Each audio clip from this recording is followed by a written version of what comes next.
cramping or gassy. Right? Vomit, not good after a meal. Okay, it's too full. Or you didn't eat enough. You're hungry 20 minutes later. That kind of thing, right? You're going to be encouraged to use these cues, these physical cues, to tell you how you're doing. People come to me, they're like, man, I just eat 3 meals a day and 2 snacks, and I'm just feeling full. Like, I'm like, well, then let's stop eating snack, you know? Or let's make them smaller, right? Let's adjust based upon how you're feeling, okay? So you're going to have to use some just checking in with yourself. And again, that is the biggest challenge for most people, is to truly check in with themselves. But those people that do experience the most success in this. So a snack is worth 2 points. And now the difference between a snack, because it's a mini meal, I felt like making an exception here and saying that this was a meal that didn't it didn't require carbohydrates, right? If you're gonna space out, 2 meals, 6 hours apart, 5 hours apart, you want to get something, in that middle ground. Having a meal that just contains protein and fat, a small meal, a snack, is sufficient, right? And that will do just fine. Right? You of course are allowed to have, a balanced protein, fat, carbohydrate meal there too. But you'll get credit for both. Okay?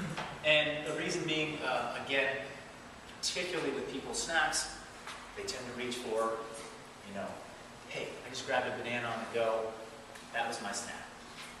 I mean, is that the least healthy option that you could pick? Of course not.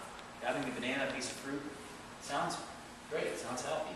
But it's, again, missing these 2 nutrients, which are really important in that energy sustainability and also supporting some of the other things that you guys are doing here at the gym. Okay, that pretty much covers the food stuff. Any questions on the food? I have been, for the last couple of years, pretty much stayed away from animal protein. So, is there going to be something suggested to get enough protein? There will be, yeah. So, I knew that there was going to be, and this was the same with our last challenge. We're going to have a couple participants that don't, or have stayed away from most often, or maybe even completely, animal products. So when it comes to getting protein, we're, in our booklets, we're recommending and even encouraging animal protein as the primary and main source that we should be getting our protein in our meals from. Now, of course, if that's not something that you're prepared to do, and that's not the step that you're going to take, and you want other alternatives, we can still live the PFC lifestyle without eating animal products.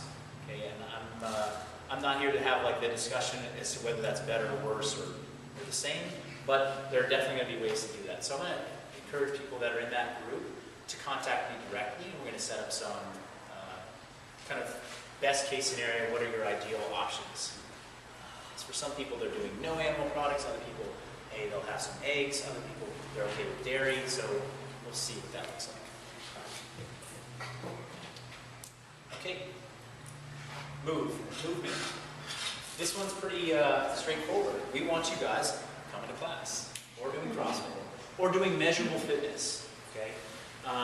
There were a lot of questions last time about well, what constitutes a workout? Hey, I went and rode my bike. I did the Paradise Loop, and that's my Saturday ride. We limited this last time to CrossFit or at home CrossFit style workouts, where they were measured and recorded. Honestly, how many people actually record their times and their workouts when they come to the gym? So it's kind of 50-50. Darlene does, and she didn't raise her hand, so that's maybe 51.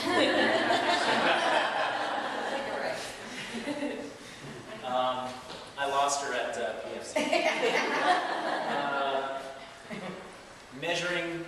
recording this stuff, it's the theme of the challenge. We give you notebooks, and in your notebook, there's a place to write down exactly what you did on that particular day. So I expect all you guys to be coming to class with your biggest winter journals. Boom, right after class, write it down, all right? If you don't measure it, and you don't record it, you get no credit for it. Okay, and these are worth 5 points per workout. Up to, so with a maximum of 4 workouts a week. What if you work out more than 4 times a week? Great. We're just going to cap it at that because not everybody in here is coming to class 4 times a week. Okay.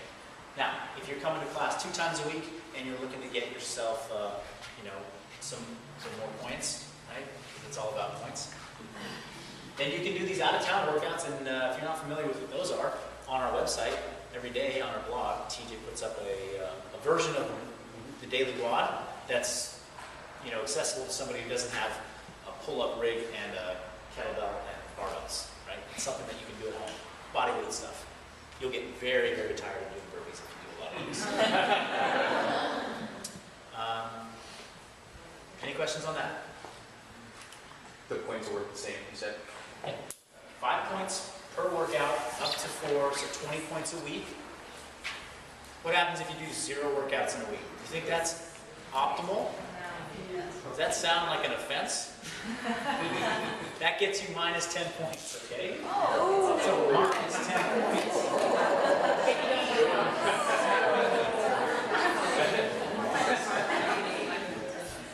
Nobody's going to do that.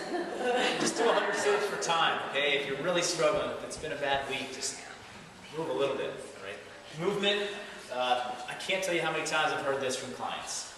Man, when I'm working out, I'm motivated to eat better. When I'm eating better, I'm motivated to work out. And it's like it all plays together, right? I get these clients that have injuries or they have a surgery and they can't work out.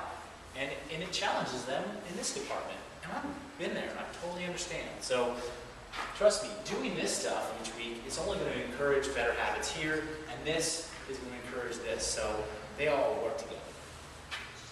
All right, some of the bonus stuff. This is where I get my booklet back. Who's got the book? Can I borrow the book? Yep, thank you. All right. So fancy, these things. Okay, so what is, I don't know, who sleeps 10 hours a night? Yes! The two youngest boys in our If you're not quite 18, raise your hand. Same 2 people. Awesome. Okay, so we're all kind of struggling in that department then, aside from these 2 guys, right? Ideally, we're going to get a lot more sleep than we do. The sun's going to be down pretty soon. We should all be snuggled up in bed and fit in sack, right? But you guys are going to go home, you're going to get on your computers, you're going to maybe catch an episode, you're going to talk, you're going to have a little dessert, something like that that's going to get you wound up a little bit longer. You're going to stay up a little later, maybe have a cocktail, something like that. Next thing you know, it's 11 o'clock, 12 o'clock, hopefully not 1 o'clock, right? And you're in bed. And the day starts at 7. Guess what? You only gave yourself, at best, a chance for 5 or 6 hours a night of sleep. Okay? You didn't plan accordingly for your next day.